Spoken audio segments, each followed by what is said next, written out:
can you issue a citation to a vape shop or a gas station for selling meth pipes, marijuana pipes, and so forth in Texas? Hey guys, my name is Anthony Bandiero, a attorney and senior legal instructor for Blue to Gold Law Enforcement Training. Bring you another roadside chat. All right, so this one is it's a great scenario. This officer says, our department wound up at a gas station in some vapes in a slash vape store. I think probably one and the same, and they're selling glass pipes, which they considered paraphernalia, right? They're used for smoking meth, marijuana, and so forth. The department wants to go after them, but our city doesn't have an ordinance to prohibit the sale of these glass pipes. Because a lot of these people say that they're for tobacco, right? Or they're for aroma oils and so forth, right? What can we do, right? Can we write a search warrant? Can we issue a citation? All right, well, let's look at the law. The law is 481. This is in Texas, right? This is where the officer is. 481.125. This is possession or delivery of drug paraphernalia. So a person who intentionally or knowingly uses or possesses with the intent to use or deliver drug paraphernalia. What is with the intent of the fund? What is drug paraphernalia? It's one of these. It's a device or an object which is used to plant and propagate and cultivate and produce, or this is all or. This is not in. Or repack or store or contain or help inject or ingest, inhale, or otherwise introduce into the human body a controlled substance in violation of this act.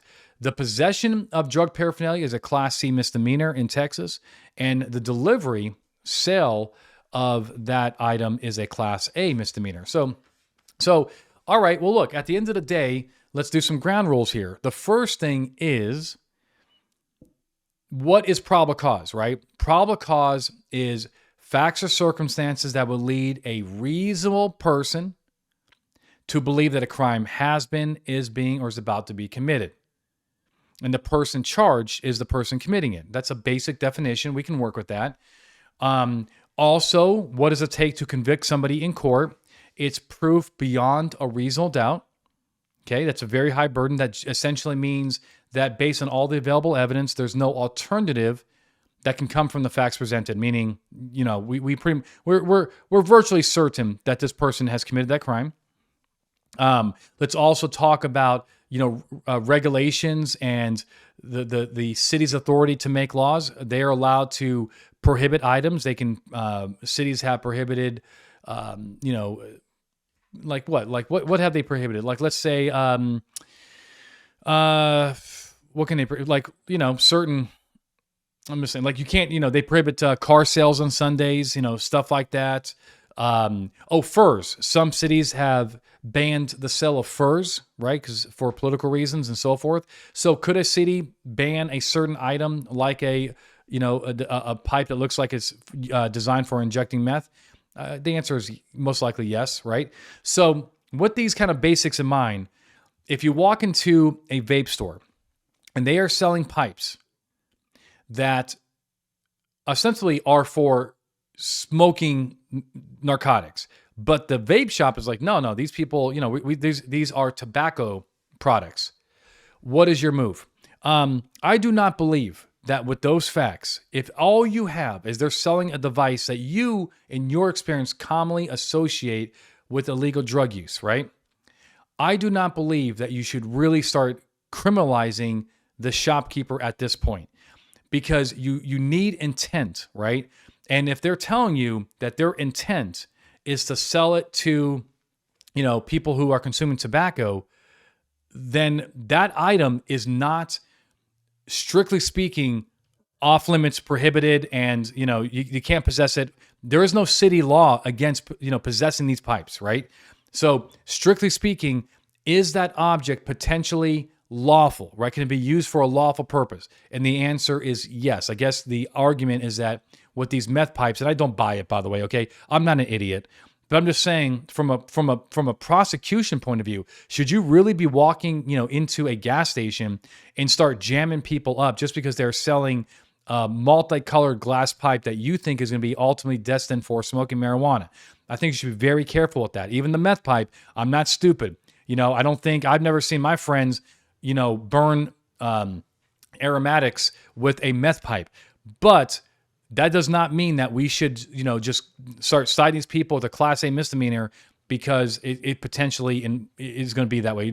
Our street smarts, you still have to be careful that you are, sending people to court on you believe that they committed a crime, right? So you're going to have to, I think you're going to need something more here, okay? You're going to need something like an undercover cop goes into the, the shop and says, hey, man, any of these like good for like smoking marijuana? They're like, this one, right? Or, the person, the customer says, man, I'll take this pipe. I have a pretty bad meth habit, and they still sell it to the person without saying, no, these are not meth pipes. These are tobacco pipes. It's stuff like that can help. It's people. Well, first of all, even if you have, let's say you have a person who comes out of the gas station and you stop, not detain them. Let's say you consensually encounter them and you're like, hey, what'd you just buy in there? Can I ask you what you just bought in there? Like, and they showed you the pipe, right? The meth pipe. And you're like, let me ask you something. Why'd you buy that pipe? I'm not going to charge you anything. I just kind of want to know what your intent is. And I'm like, to smoke meth. What are you, a dummy? What do you think this looks like, right? You think I'm burning aromatics in this thing? And then you go, okay, boom, that's all I need. I'm gonna go in there and hit them with a Class A. No, because they have to have the intent, right? They have to know that they're selling this item with the intent to, help with the ingestion of narcotics. And I understand that's going to happen a lot, but you need something more than just, the fact that this is common. So the solution is this: either A, get some more circumstantial evidence that the people are they're selling for the purpose of, or B, get your city, town, county, whatever, to ban these pipes as a matter of, public policy. Okay? I hope this helps you, deal with these issues in your town and so forth. If you have any other questions for us, reach out to us at bluetogold.com. And until next time, stay safe.